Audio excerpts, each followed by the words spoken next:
Hello everyone, आज हम solid state में बहुत इंपॉर्टेंट और बेसिक इन्फॉर्मेशन पे बात करने वाले हैं जो कि हमारी पूरी सॉलिड स्टेट को समझने में हमारी काफ़ी हेल्प करेगा।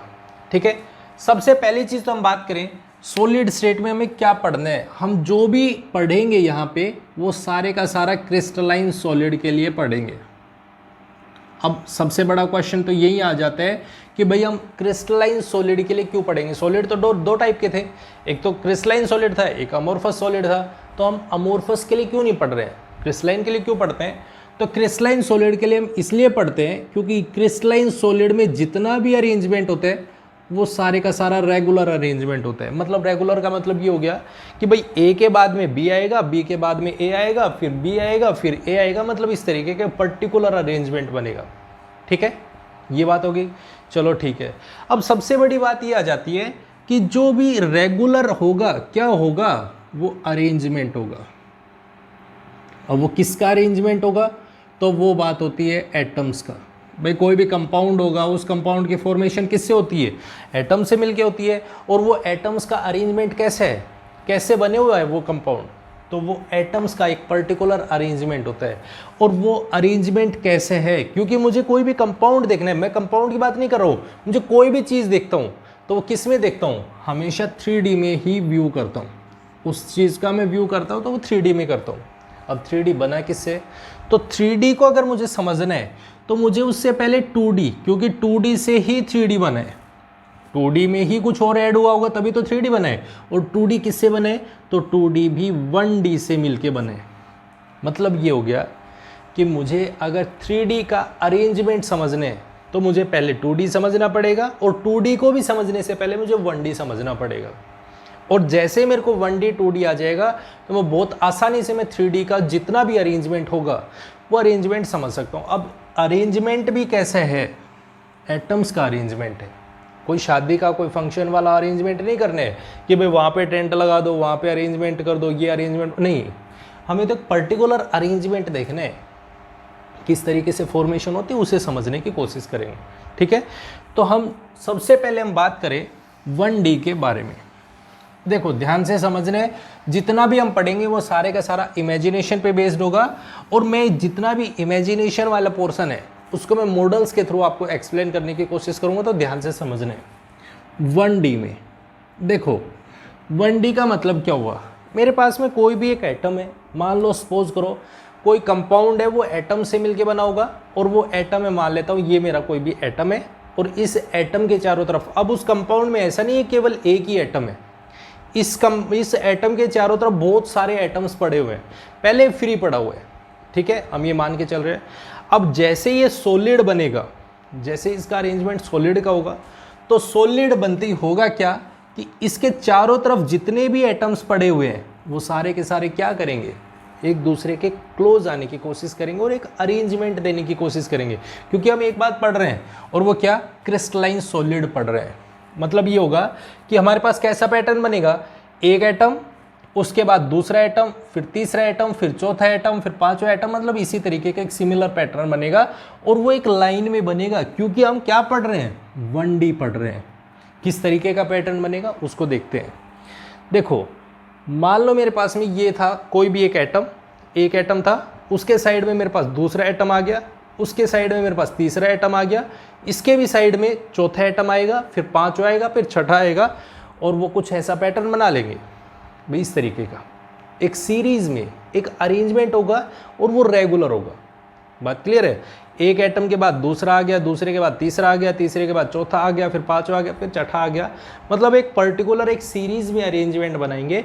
और इस अरेंजमेंट को अगर यदि मैं बोर्ड पे बनाऊं, 1D में बनाऊं, तो कैसा बनेगा, ध्यान से देखना है। देखो मेरे पास में पहले एक एटम था, और वो एटम कुछ ऐसा था। इस एटम के बगल में दूसरा एटम आया, और वो एटम आ गया, ये एटम आ गया।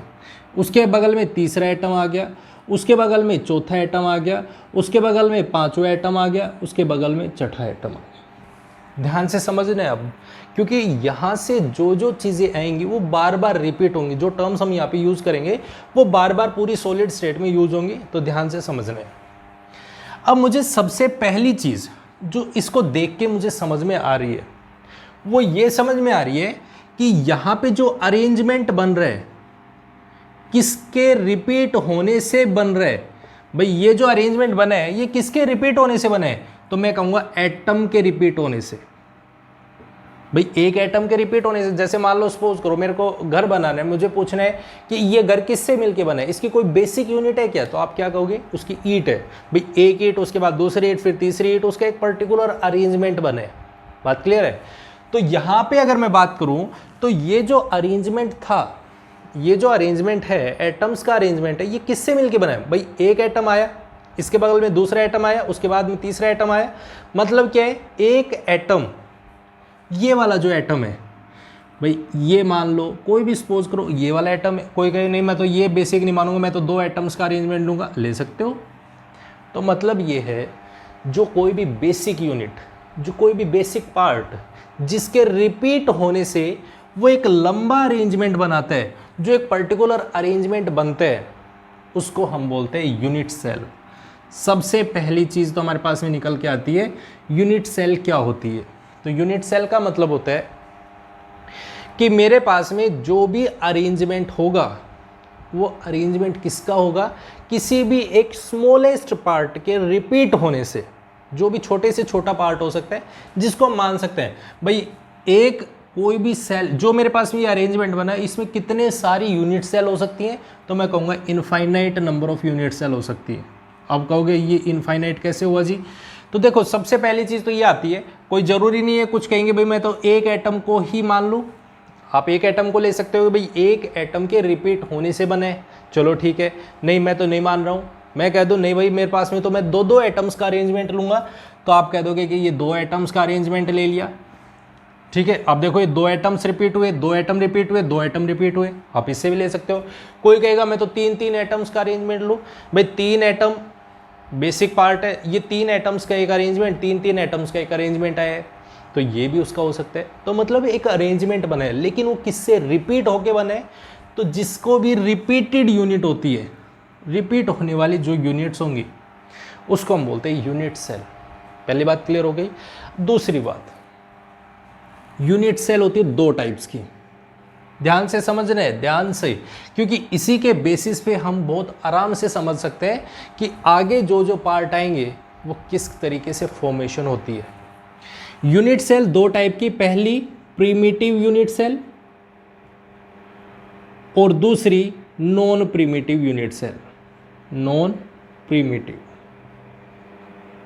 अब प्रीमिटिव क्या होती है, नॉन प्रीमिटिव क्या होती है। देखो प्रीमिटिव का मतलब ये होता है ऐसी कोई भी अरेंजमेंट या ऐसा कोई भी यूनिट सेल या यूनिट सिस्टम जिसमें सारे एटम्स, जितने भी एटम्स हैं वो कॉर्नर पे प्रेजेंट हो।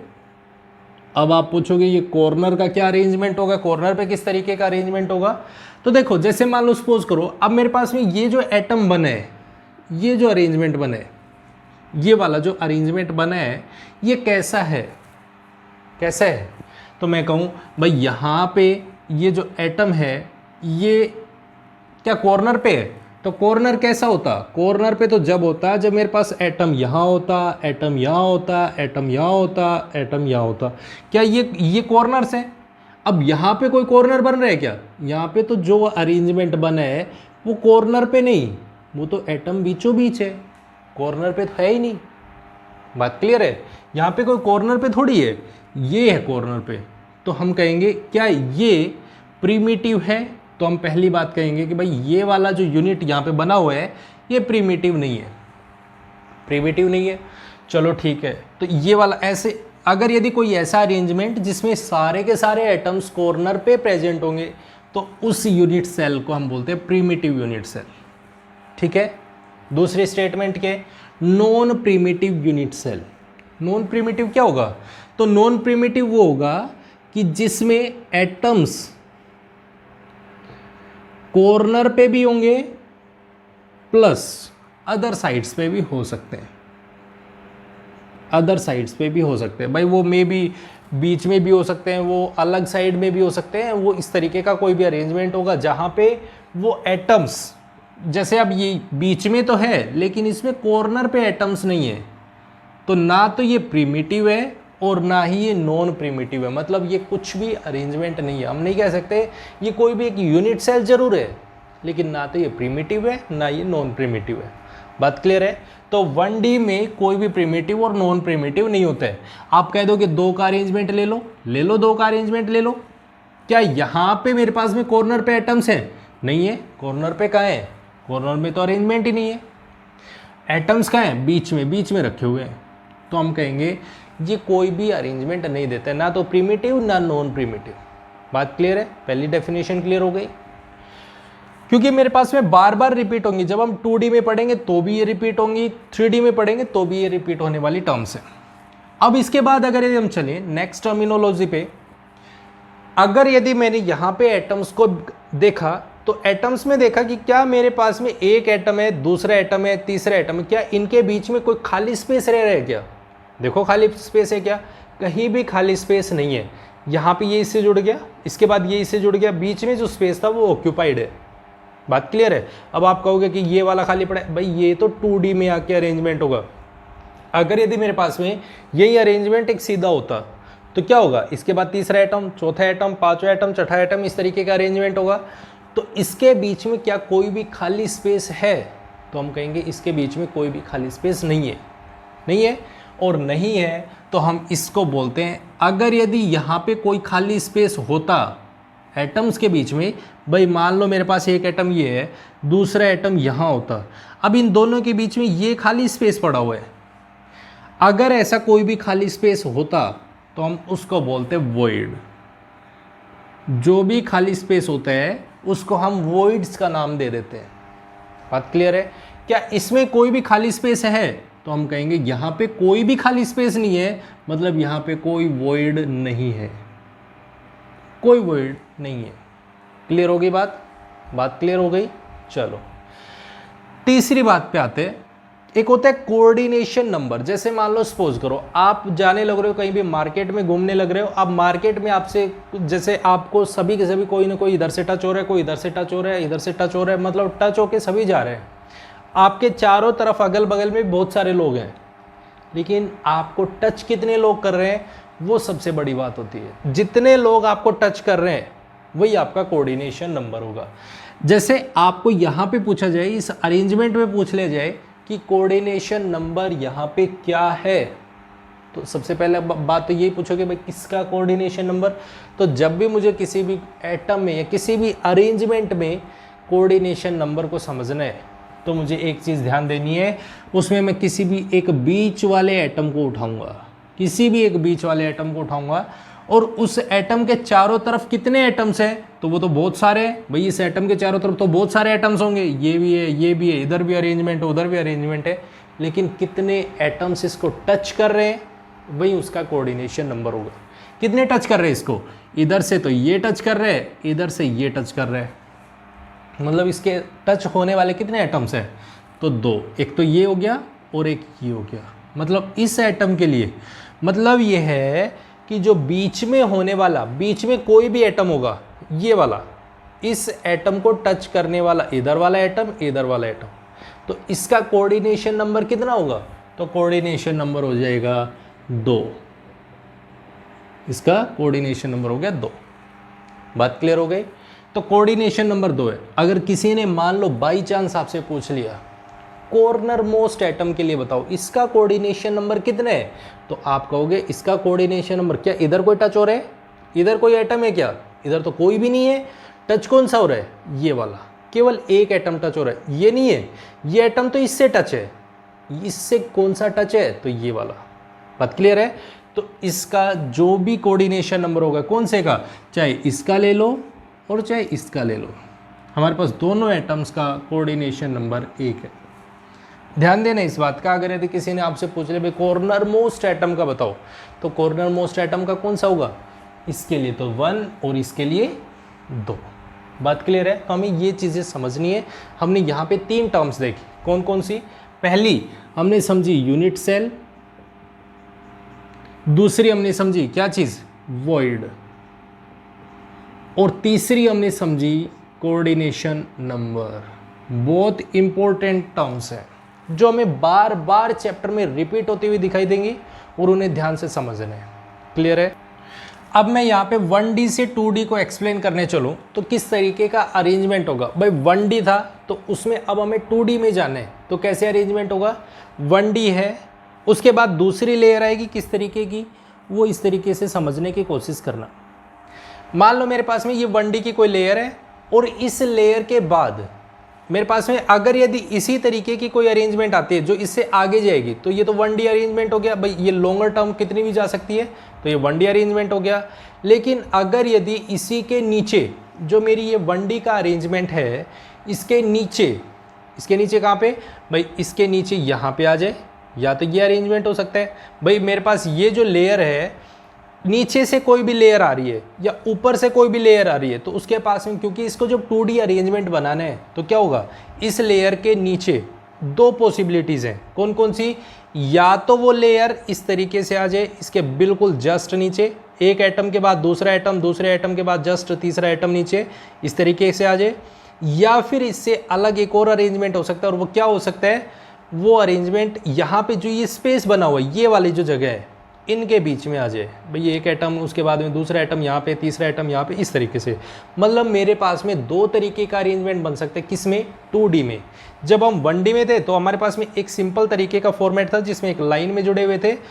अब जैसे हम 2D में आए तो हमारे पास में दो तरीके का अरेंजमेंट हो गया।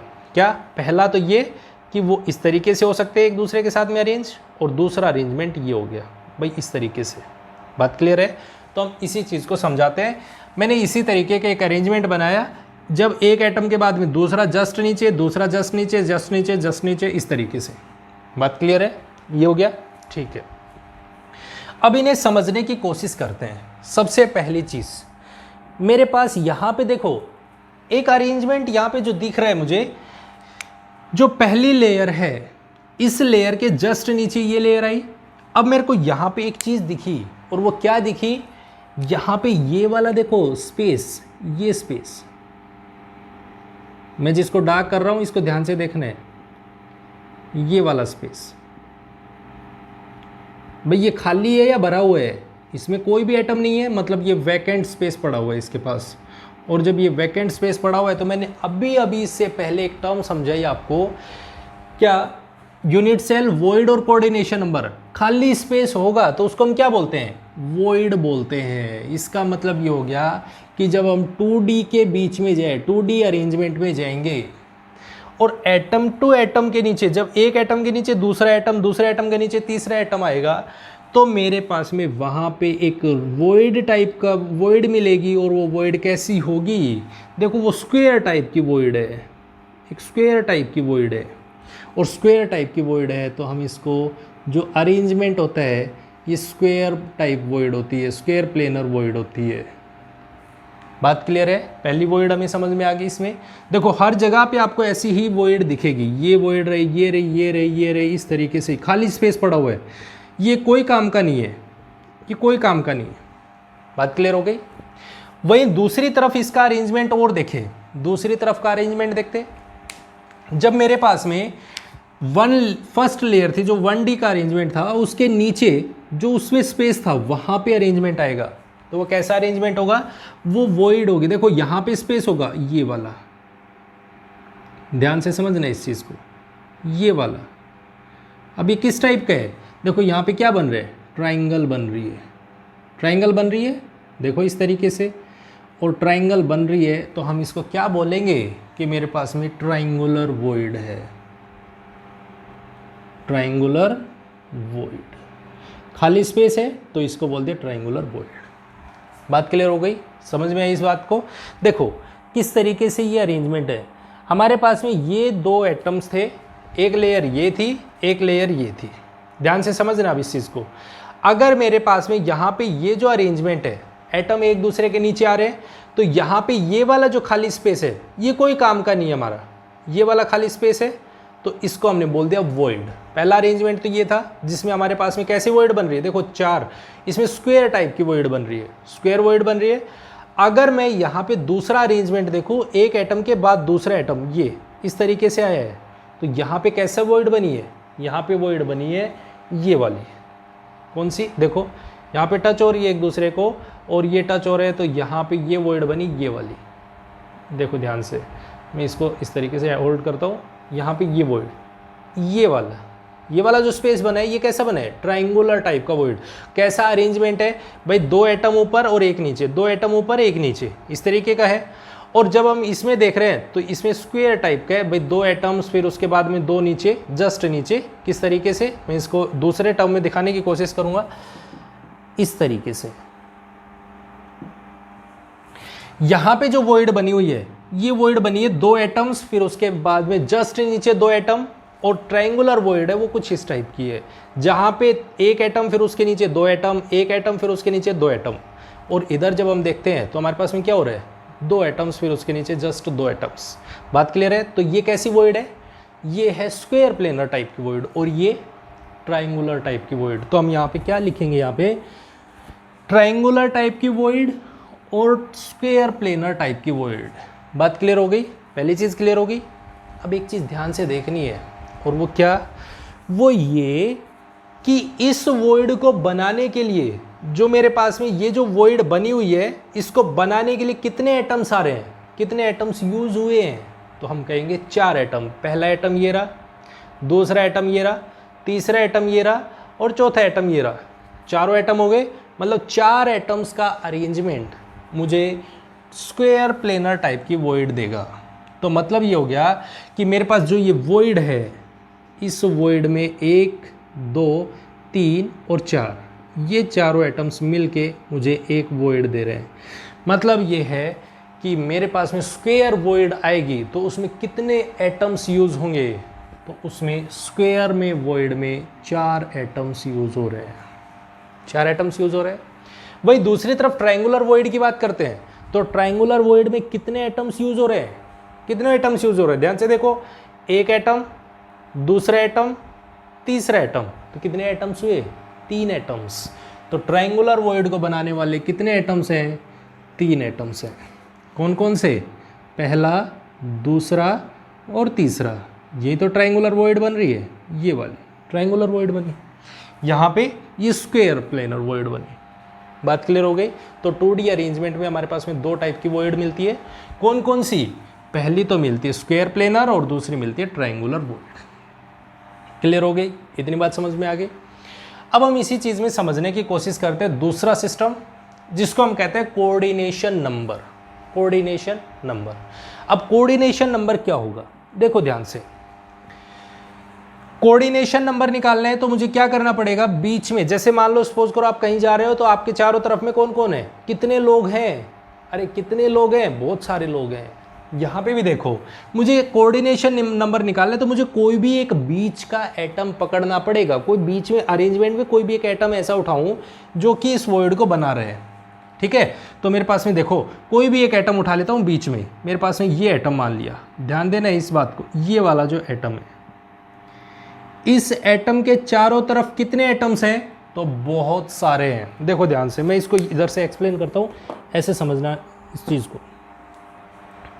मेरे पास ये कोई भी इस तरीके का अरेंजमेंट है, बात क्लियर है, ये मेरे पास में कोई भी इस तरीके का अरेंजमेंट है, और इसमें मेरे पास ये जो लेयर बनी हुई है, बीच वाली लेयर है, इसमें जो ये वाइट वाला एटम है, वाइट वाला, इस एटम के चारों तरफ कितने एटम्स हैं, तो बहुत सारे एटम्स हैं। लेकिन इसको टच कितने कर रहे हैं भाई, ऐसा अरेंजमेंट होगा तो इसको टच करने वाले कितने एटम्स होंगे, एक, इसके ऊपर देखो ये वाला टच करेगा, ये वाला टच कर रहे हैं, ये वाला टच कर रहे हैं, और इधर ये वाला टच कर रहे हैं, और नीचे ये।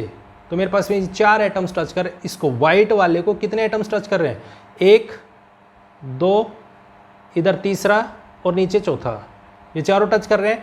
लेकिन इसको घेरने वाले कितने, तो 8 है, 1 2 3, 3 नीचे, 3 ऊपर और 2 अगल बगल में, मतलब 8 एटम्स टच कर रहे हैं इसको, मतलब घेर रहे हैं। लेकिन कोऑर्डिनेशन नंबर कितना है इसका, तो कोऑर्डिनेशन नंबर इसका कितना है, तो मेरे पास में हम कहेंगे यहाँ पे इसका कोऑर्डिनेशन नंबर है 1 2 3 और 4। कौन कौन से, इसको देखते हैं, देखो ध्यान से। इसका coordination number 1 atom, 2 atom, 3 atom और 4 एटम। इन चारों एटम्स को अगर यदि मैं ज्वाइन कर देता हूँ इस तरीके से, तो मेरे पास में ये अरेंजमेंट बन क्या है, ये वाला, यही आए, ये चारों एटम्स टच किए तो मेरे पास में ऐसा अरेंजमेंट बन गया। मतलब मेरी एक यूनिट सेल भी है, इसमें कोऑर्डिनेशन नंबर कौन सा हो गया, कोऑर्डिनेशन नंबर इसका 4 है, 4 है। वही दूसरी तरफ आते हैं, इसमें देखते हैं क्या कोऑर्डिनेशन नंबर होगा। तो कोऑर्डिनेशन नंबर देखना है तो मुझे कोई भी एक बीच का एटम उठाना पड़ेगा। तो बीच का एटम जब मैं उठाऊंगा तो मेरे को यहाँ पे ये अरेंजमेंट दिखेगा। कोई भी एक एटम उठा लेते हैं, मैंने ये एटम मान लिया, ठीक है। इसको टच कौन से कर रहे हैं, ये एटम टच कर रहे हैं, देखो यहाँ पे इसको ये टच कर रहे हैं, यहाँ पे इसको ये भी टच कर रहे हैं, ये भी टच कर रहे हैं, ये वाला एटम भी टच कर रहे हैं, ये भी टच कर रहा है और ये भी टच कर रहा है। मतलब इसको ये एटम्स टच करने लग रहे हैं। देखो यहाँ पे ध्यान से कैसा बना, कैसा बना, ये हेक्सागन टाइप का, यहाँ पे हेक्सागन टाइप का बना। और यहाँ पे कैसा बना है भाई, स्क्वायर प्लेनर टाइप का, स्क्वायर प्लेनर टाइप का अरेंजमेंट बना है। यहाँ पे जो कोऑर्डिनेशन नंबर बना रहा है वो स्क्वायर प्लेनर टाइप का है और यहाँ पे हेक्सागन टाइप का क्लोज पैकिंग है। तो मतलब यहाँ पे पैकिंग बोलेंगे तो हम क्या बोलेंगे, स्क्वायर क्लोज पैकिंग। इसको हम क्या बोल देते हैं, इसको हम बोल देते हैं square close packing, square close packing. और इसको पैक करने वाले, इस एटम को पैक करने वाले को क्या बोलेंगे हम, हेक्सागन। क्योंकि हमारे पास में 6 एटम्स है जो इसको बंद करने लग रहे हैं, बांध रहे हैं, तो हमारे पास क्या बोल दिया इसको, हेक्सागन क्लोज पैकिंग।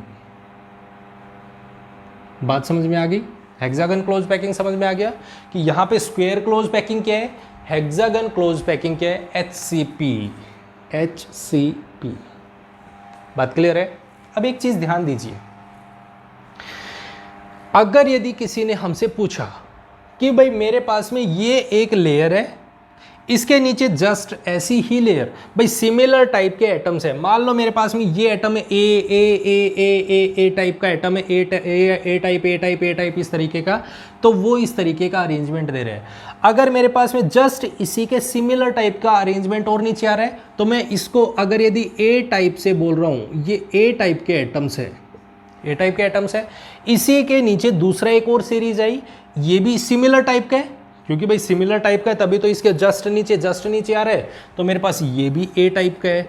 इसी के नीचे एक और लेयर आई है, वो भी सिमिलर टाइप की है, ये भी ए टाइप की है, ये भी ए टाइप की है। मतलब मेरे पास में एक चीज़ और क्लियर हो जाती है कि जो स्क्वायर क्लोज पैकिंग होती है इसमें ए टाइप का अरेंजमेंट होता है, ए टाइप का अरेंजमेंट। ए टाइप का मतलब कि भाई एक एटम, उसी के नीचे जस्ट उसी के सिमिलर नीचे एक और एटम, उसी के जस्ट सिमिलर एक और एटम, उसी के नीचे जस्ट सिमिलर एक और एटम।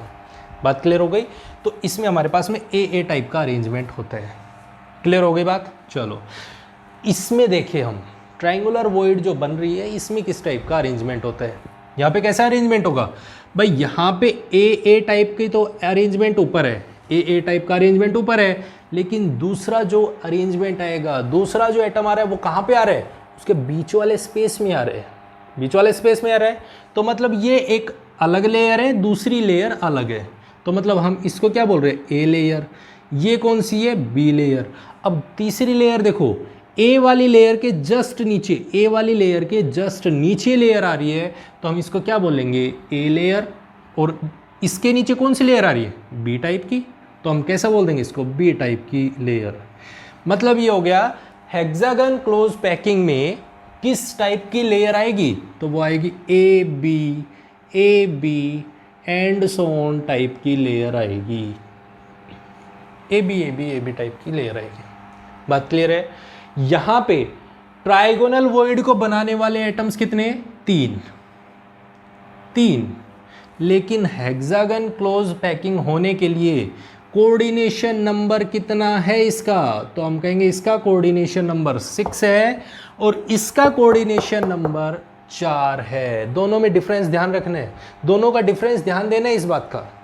बात क्लियर है। यहाँ पे 4 कोऑर्डिनेशन नंबर है और यहाँ पे 6 कोऑर्डिनेशन नंबर है। क्लियर। चलो अब इसमें एक और बहुत इंपॉर्टेंट बात, और वो ये प्रीमिटिव और नॉन प्रीमिटिव यूनिट सेल्स बना के देखते हैं। भाई देखो मेरे पास में एक तो ये बना हुआ है, भाई इसी का देखो 4 एटम्स रिपीट हो रहे हैं, ये भी 4 एटम्स रिपीट हो रहे हैं, ये भी 4 एटम्स रिपीट हो रहे हैं, तो इन चारों एटम्स के रिपीट होने से मेरे पास में एक यूनिट सेल बन रही है। मतलब मेरे पास ये एक यूनिट सेल है और इसके यहाँ पे अरेंजमेंट से बन रहा है। चलो ठीक है, पहले चीज़ तो ये हो गई। दूसरा अरेंजमेंट मेरे पास ये भी हो सकता है। भाई देखो यहाँ पे ये भी एक अरेंजमेंट है जो इसको बनाने लग रहा है, इसी के जैसा सिमिलर टाइप का अरेंजमेंट। देखो यहाँ पे ये वाला आइटम ले लिया, अब यहाँ पे आगे चलो, यहाँ पे ये बना, ये बना, ये बना, देखो इसी टाइप का अरेंजमेंट है। और देखते हैं यहाँ पे इसको ज्वाइन कर दो, इसको ज्वाइन कर दो और इसको ज्वाइन कर दो, तो देखो सिमिलर टाइप का अरेंजमेंट बन रहा है। मतलब मेरे पास एक यूनिट सेल ये भी है, ये भी है। अगर मैं कहूँ मेरे पास में 3 एटम्स का अरेंजमेंट लेता हूँ तो मेरे पास में ये भी एक यूनिट सेल है, भाई ऐसा भी अरेंजमेंट ले सकता हूँ। मतलब मैं कुछ ऐसे एटम्स को ले रहा हूँ, कुछ ऐसी यूनिट सेल्स को ले रहा हूँ जो इसको फॉर्म कर रही है। मतलब होती तो इनफाइनाइट नंबर है, लेकिन मैं उनमें कुछ टर्म्स ले रहा हूँ। मैंने यहाँ पे एक सिंगल एटम को भी ले लिया, भाई ये भी एक यूनिट सेल है, ध्यान से समझना है, ये भी मेरी एक यूनिट सेल है, ये भी मेरी एक यूनिट सेल अरेंजमेंट है, ये भी एक यूनिट सेल अरेंजमेंट है। देखो 6 एटम्स का अरेंजमेंट, आगे चलो तो ये भी रिपीट हो रहे हैं, इससे ऊपर चलो, इससे ऊपर चलो, तो मेरे पास में अरेंजमेंट हो रहे हैं। सिंगल एटम से भी मिलके बनी हुई है ये, तो सिंगल एटम से मिलके बनी हुई है, तो ये भी एक यूनिट सेल है, ये भी है, ये भी है, ये भी है। बात क्लियर है? अब इसमें बात निकल के आती है कौन सी प्रिमिटिव है, कौन सी नॉन प्रिमिटिव है। तो प्रिमिटिव कौन सी होती है? जो एटम्स कॉर्नर पे प्रेजेंट है। कॉर्नर पे कौन से हैं? देखो ध्यान से, क्या ये मेरी प्रिमिटिव या नॉन प्रिमिटिव? देखो यहाँ पे ये वाला अरेंजमेंट बना है, ये वाला, यही अरेंजमेंट है। इसमें एटम्स कहाँ कहाँ पे प्रेजेंट है? एक एटम ये रहा, दूसरा एटम ये रहा, तीसरा एटम ये रहा और चौथा एटम ये रहा। इसका मतलब ये हो गया चारों एटम्स कहाँ पे प्रेजेंट है? तो वो कॉर्नर पे प्रेजेंट है। और कॉर्नर पे है तो मतलब मेरी पहली, मैं यहाँ पे मेंशन कर रहा हूँ, फर्स्ट, ये मेरी सेकंड, ये मेरा थर्ड और ये मेरा फोर्थ। इन चारों में कौन सी प्रिमिटिव है? फर्स्ट मेरी कैसी है? प्रिमिटिव। फर्स्ट मेरी कैसी है? प्रिमिटिव। प्रिमिटिव क्यों है? क्योंकि मेरे पास में जो एटम्स हैं वो सारे के सारे कॉर्नर पे प्रेजेंट है, और कॉर्नर पे प्रेजेंट है तो इसका मतलब क्या हो गया? इसका मतलब ये हो गया वो प्रिमिटिव यूनिट सेल होगी।